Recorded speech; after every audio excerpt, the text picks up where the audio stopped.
بالله من الشيطان الرجيم بسم الله الرحمن الرحيم حمد و ثنا خوبی بڑائی مالک و ارض و سما کے لائق اور زیبا ہے، جس نے ہمیں ایسے مقام پر لا کھڑا کیا ہے کہ اس کی ہدایت اور اس کی رہنمائی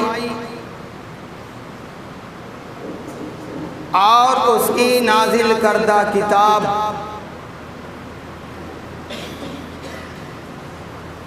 جو ہمارے کانوں میں ٹکراتی ہے، غامزن فرمایا۔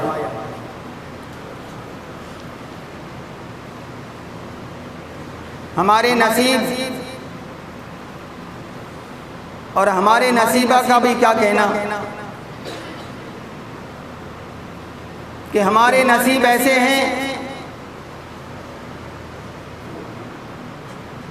کہ اللہ کی رحمت، اس کی شفقت، اس کی محبت، اس کی مودت ہمارے اوپر سایہ فغن ہے۔ بڑے اچھے نصیب ہیں، بڑے ہم مطمئن ضمیر کے ضامن ہیں، اور اتنا اطمینان کہ ہم اپنے قلب اور ضمیر کے اندر یہ محسوس کرتے ہیں کل کو اگر کچھ معاملہ بگڑ جائے تو اللہ ہمارے اوپر رحم فرما دے گا۔ یہ ہمارا ضمیر ہے، یہ ہماری سوچ ہے، یہ ہمارا قلب بولتا ہے، یہ ہمارا ضمیر بولتا ہے، اور وہ بولے کیوں نہ۔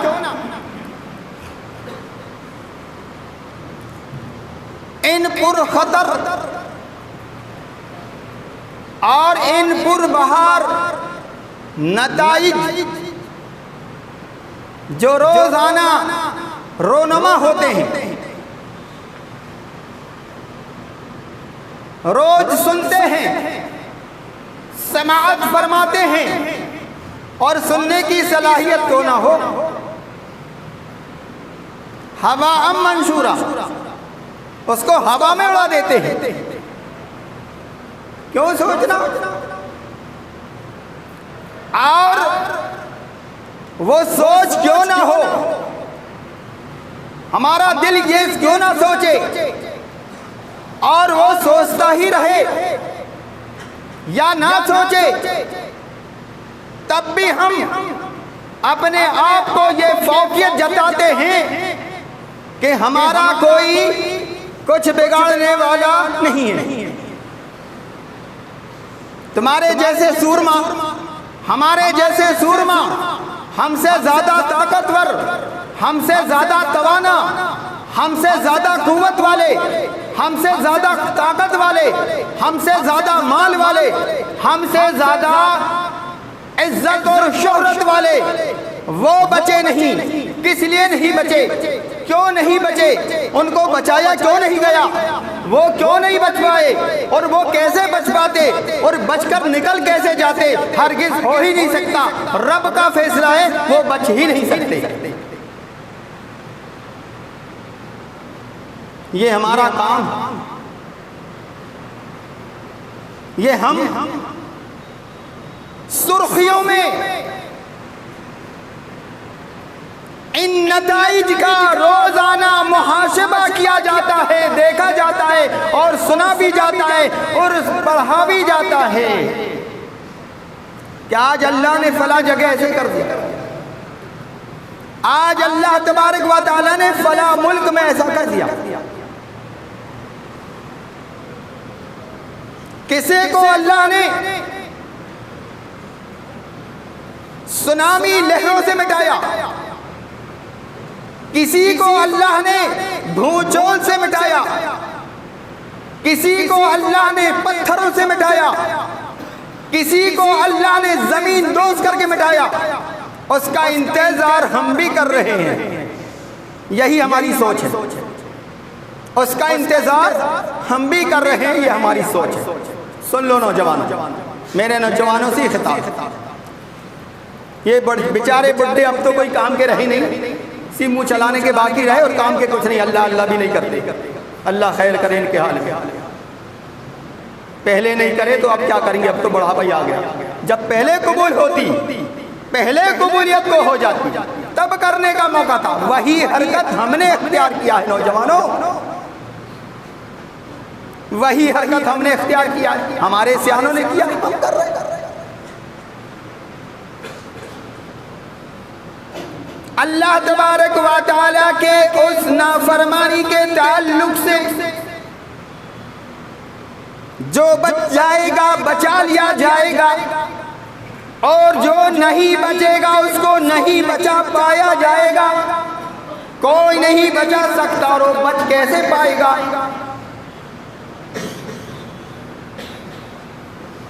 اللہ تبارک و تعالیٰ ایسے بے غیرتوں کو، ایسے لعینوں کو، ایسے بدماشوں کو، ایسے بد کرداروں کو بچائے کیسا؟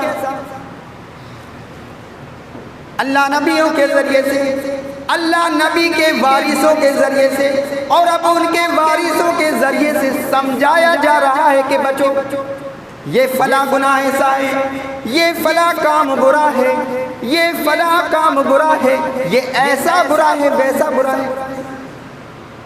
ہر آدمی جانتا ہے کہ یہ کام برا ہے، ہر آدمی جانتا ہے کہ یہ برا ہے۔ آج آدمی یہ کہے کہ میں پڑھا لکھا نہیں ہوں، وہ ان پڑھ بھی جانتا ہے کہ یہ کام برا ہے، یہ کام نجس ہے، یہ کام ناپاک ہے، یہ کام انتہائی درجے کا خطرناک کام ہے۔ اللہ اتنا خطرناک کام، اب لواطت میں جب ملوث ہو جاؤ گے بچائے گا کون؟ بالکل نہیں، ایمان والے بھی نہیں بچا پائیں گے، نہیں بچا پائیں گے ایمان والے۔ میں نے پچھلے جمعے خطبے میں یہ کہا تھا کہ اللہ سبحانہ و تعالی جب لوط علیہ السلام کے زمانے پر اللہ نے لوط کی قوم پر جب فرمان جاری کیا، اللہ کا فرمان جاری ہوا اور حکم نافذ کیا گیا کہ اے لوگو یہ گندا کام چھوڑ دو، یہ برا کام چھوڑ دو، یہ نجس کام چھوڑ دو، یہ خطرناک کام ہے، یہ برا کام ہے، اور اتنا برا کام ہے کہ اگر باز نہ آئے تو تہ تیگ کر دیے جاؤ گے۔ کیا بتاتا ہے؟ تو ایسے آج کل کے نوجوان بھی کہہ رہے ہیں ایسا، وہ کیا بتائے گا؟ اور اللہ پناہ میں رکھے، ہمارے صحابہ جب گلیوں میں دورہ کیا کرتے تھے، رب العالمین ان کی زبان سے قرآن مجید کی تلاوت کی سنائی دیا کرتی تھی۔ اور آج ہمارا یہ ماحول بن چکا ہے، او لواطت کرنے والوں، او زناکاری کرنے والوں، او برے کام کرنے والوں، او منہ کالا کرنے والوں، سن لو، آج موبائلوں میں دیکھو ہر جگہ رنڈیاں ناچ رہی ہیں، بچائے گا کون؟ اس بستی کو بچائے گا کون؟ ہمیں تو فکر ہے بستی بچانے کی، ہمیں غیر بستی کو طرف دھیان دینے کی کیا ضرورت ہے؟ ہم ہی نہیں بچ پا رہے ہیں تو ان کو کون بچائے گا؟ بات ہٹ گئی۔ موبائلوں میں اتنی فحش اور اتنی فواحش جاری ہے کہ بلو فلم تک دیکھی جا رہی ہے، جب بلو فلم دیکھی جا رہی ہے تو اب تصور کرنے کی کیا گنجائش باقی رہ گئی ہے؟ پہلے زمانے میں لوگ بڑے افسوس کے ساتھ کہا کرتے تھے کہ وہ کیسے لوگ ہوں گے کہ باہر ملکوں میں ایسا ہوتا ہے ویسا ہوتا ہے۔ ہم اپنے گھر میں دیکھ رہے ہیں تو لوط علیہ السلام کے مہمان، جس وقت مہمان آئے وہ 13 ایمان لائے تھے۔ لوط علیہ السلام کے زمانے پر 13 ایمان لائے تھے، اور اللہ رب العالمین نے آسمان دنیا سے 12 فرشتے بھیجا تھا لوط علیہ السلام کے گھر پر۔ بڑے خوبصورت، اتنے خوبصورت نوجوان تھے، ایسا لگتا تھا جیسے سیارہ چمک رہا ہے۔ جب دیکھا لوط علیہ السلام کی قوم کے لوگوں نے بڑی خوشیاں منا رہے ہیں، اتنی خوشیاں منا رہے ہیں، ایسی خوشیاں منا رہے ہیں، ایسا لگتا تھا کہ عید کا چاند نکل کر آ گیا ہے۔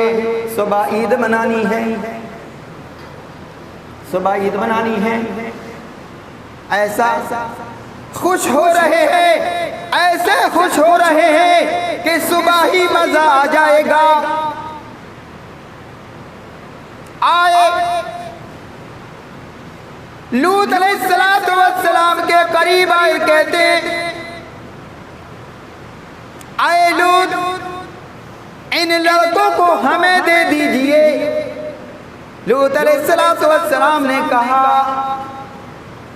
اے میری امت کے لوگوں، مجھے آپ پریشان نہ کریں، مجھے میرے مہمانوں کو رسوا نہ کریں،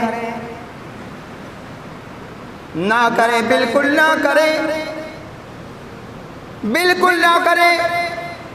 لیکن اللہ رب العالمین نے آرڈر دے کر، حکم دے کر ان کو بھیجا تھا کہ اے میرے فرشتوں، جاؤ جاؤ، وہ لوط علیہ السلام کی قوم کے لوگ لواطت کرتے ہیں، اور اتنے ناہنجار، اتنے بے غیرت، اتنے بگڑے ہوئے اور اتنے خطرناک ہو چکے ہیں کہ اب ان کو زمین میں رکھنا، اب ان کو زمین میں رہنا ان کے تقدیر کی سے ختم ہو چکی ہے۔ بات نپٹا دیا جائے، ان کو مٹا دیا جائے، ان کو ختم کر دیا جائے۔ لوط علیہ السلام کے پاس آئے 12 فرشتے، 12 فرشتے آتے ہیں لوط علیہ السلام کے پاس، اس میں جبرائیل امین بھی ہوتے ہیں ساتھ میں۔ اللہ جب ابراہیم علیہ السلام کے قریب بیٹھ کر سنے ابراہیم علیہ السلام نے ان مہمانوں کو کیسے کھانا کھلایا جائے، فوراً جلدی تیار کر لیا، اور تیار کرنے کے بعد ان سے وضاحت کرنے لگے کہ بھائی کیا مطلب سے آئے ہیں، اس کی بات تو بتائیے، سمجھائیے، آپ کیوں آئے ہو، کس وجہ سے آئے ہو، کیا کام ہے تمہارا، کس کام سے آئے ہو۔ قال فما خطبکم ایھا المرسلون، اے آسمان دنیا سے نازل کیے گئے لوگوں، کس وجہ سے آئے ہو۔ قالوا انا ارسلنا الى قوم مجرمین، اے ابراہیم تجھے خوشخبری دینے آئے ہیں، اور تمہارے رشتے دار لوط علیہ السلام کی قوم ناہنجار ہو چکی ہے، اس کو مٹانے آئے ہیں۔ قالوا انا ارسلنا الى قوم مجرمین، ایک تو تمہیں خوشخبری دینے آئے ہیں اور دوسری طرف مجرمین قوم کی طرف بھیجے گئے ہیں۔ ابراہیم نے کہا کیا ہوا؟ وہ تو ہمارے لوط بھی رہتے ہیں، ہمارے لوط علیہ السلام بھی رہتے ہیں۔ لوط علیہ السلام ان کے چچا زاد بھائی ہیں حضرت ابراہیم علیہ السلام کے۔ اے وہ تو وہاں ایمان والے رہتے ہیں، آپ کیسے کرو گے، کیا کرو گے، کیسے ہلاک کرو گے اس بستی کو؟ کہا کہ آپ کا جتنا کام ہے آپ کر جائیے، آپ لوط علیہ السلام کی قوم کے بارے میں طرفداری کرنے کی ضرورت نہیں ہے، اللہ نے حکم دے چکا ہے، وہ بستی بچنے والی نہیں ہے الا مگر ایمان والے۔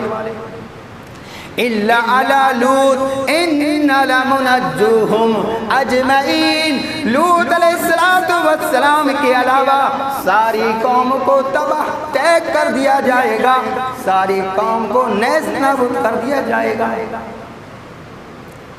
حکم ہو چکا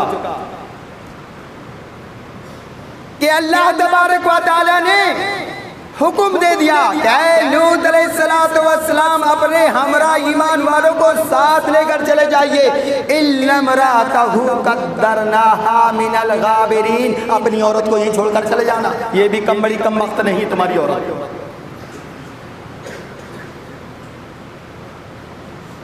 یہ عورت لوط علیہ السلام کی بیوی نے لوط علیہ السلام پر ایمان نہیں لائی، لا الہ الا اللہ لوط رسول اللہ ایمان نہیں لائی۔ کتنی بڑی کم وقت ہوگی، کہا کہ چھوڑ دو اس کو وہاں اور اپنے ہمراہ لے کر ان ایمان والوں کو لے کر چلو۔ ایمان والوں کو لے کر نکل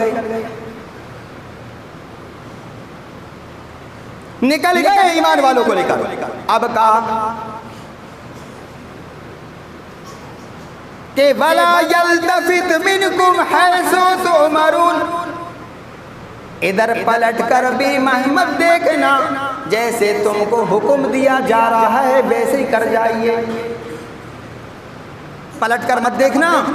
اور سن لو، جب تمہارے کانوں تک ایسی آوازیں آئیں، کس کو کہہ رہے ہیں جبرائیل علیہ السلام؟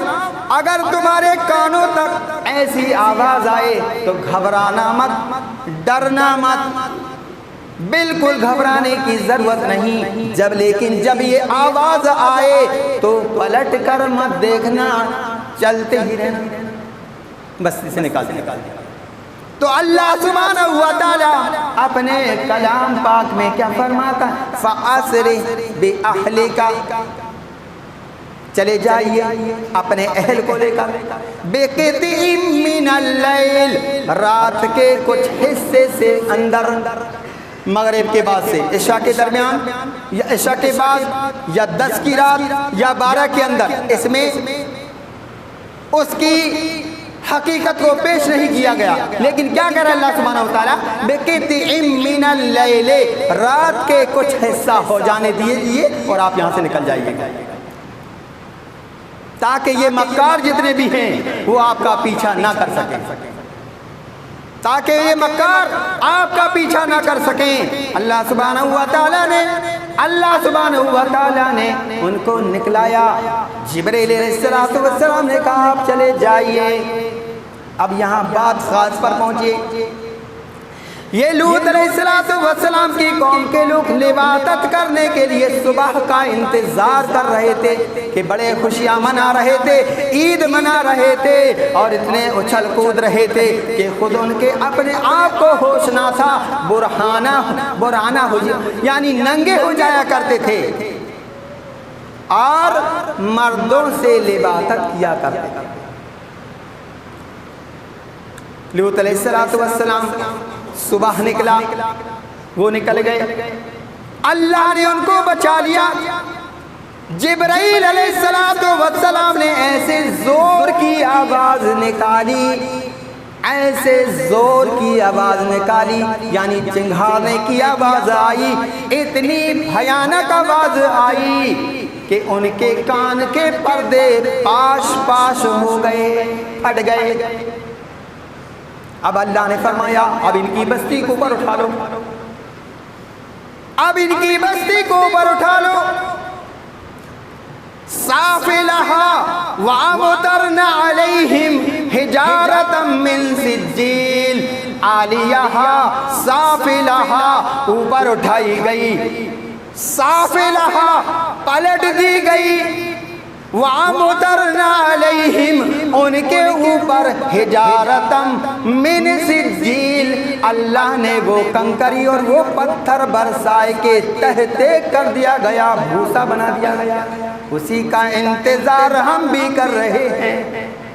وارے نوجوانوں، بچو برائی سے، بچو برائی سے، ورنہ اس خیری کو کون بچائے گا، اس مقام کو کون بچائے گا؟ اور سارے لوگوں سن لو، اے نوجوانوں برے کام سے بچ جاؤ ورنہ تمہیں بچائے گا کون؟ اللہ کا حکم اوپر سے آتا ہے، نیچے بچانے والا کوئی نہیں ملے گا، نیچے بچانے والا کوئی نہیں ملے گا۔ اللہ کے نبی جناب محمد رسول اللہ صلی اللہ علیہ وسلم کیا بیان فرماتے ہیں؟ غور سے سننا، غور سے سننا اور کانوں کو میری طرف توجہ کرنا، اور اللہ کے رسول صلی اللہ علیہ وسلم کی حدیث کو اپنے اندر شمولیت کر لینا، دل کے اندر جذب کر لینا۔ کیا فرماتے ہیں اللہ کے رسول صلی اللہ علیہ وسلم؟ لا اعلمن اقواما من امتی یاتون یوم القیامہ، میں جانتا ہوں یقیناً میری امت کے لوگ ایسے ہوں گے، کیسے ہوں گے؟ بحسنات امثال جبال تہامۃ بیضاء، میری امت کے ایسے لوگ ہوں گے جن کی نیکیاں تہامہ پہاڑی کے برابر اونچی نیکیاں کر کے لے کے آئیں گے۔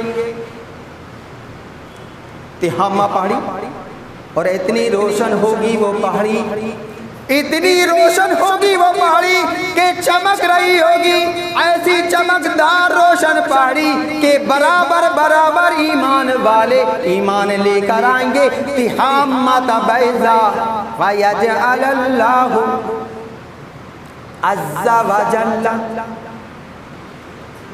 ھباء منثورا، بڑی بڑی نیکیاں کرنے والے اور بڑے بڑے روشن پہاڑوں کی طرح، تہامہ پہاڑی کی طرح، روشن چمکدار پہاڑی کی طرح ایمان والے اپنے ایمان لے کر اتنے بڑے بڑے وزن کی طرح پہاڑوں کے مانند ایمان لے کر جائیں گے جن کی نیکیوں سے چمک رہے ہوں گے۔ ھباء منثورا، اللہ تبارک و تعالیٰ نے کہا ان کو ہوا میں اڑا دو، استغفر اللہ، ہوا میں اڑا دو۔ اللہم احفظنا، کیوں اڑا دو؟ کیا وجہ سے اڑا دو؟ ہم تو برسوں ہو گئے نیکی کر رہے ہیں، اور کیا امید کتنی بچی ہے زندگی، پھر کیا اڑا دو؟ کالا ثوبان، فوراً حضرت ثوبان رضی اللہ تعالیٰ عنہ نے کہا اے اللہ کے رسول، اے اللہ کے رسول، قال ثوبان یا رسول اللہ صفہم لنا جلہم لنا، اے اللہ کے رسول آپ ان کے بارے میں وضاحت کر دیجئے، اے اللہ کے رسول ان کے بارے میں کھل کر بیان کر دیجئے۔ نحن لا نعلم، اے اللہ کے رسول کیا ہم ان لوگوں میں شامل نہ ہو جائیں، ہم ان لوگوں میں شامل نہ ہو جائیں جن کے بارے میں آپ بیان کر رہے ہیں۔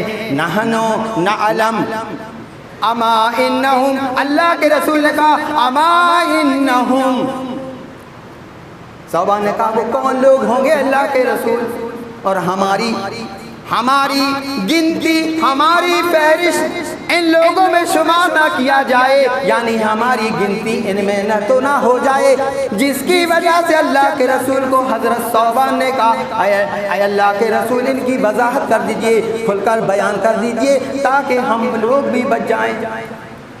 کیا کہا اللہ کے رسول نے؟ اما انہم اخوانکم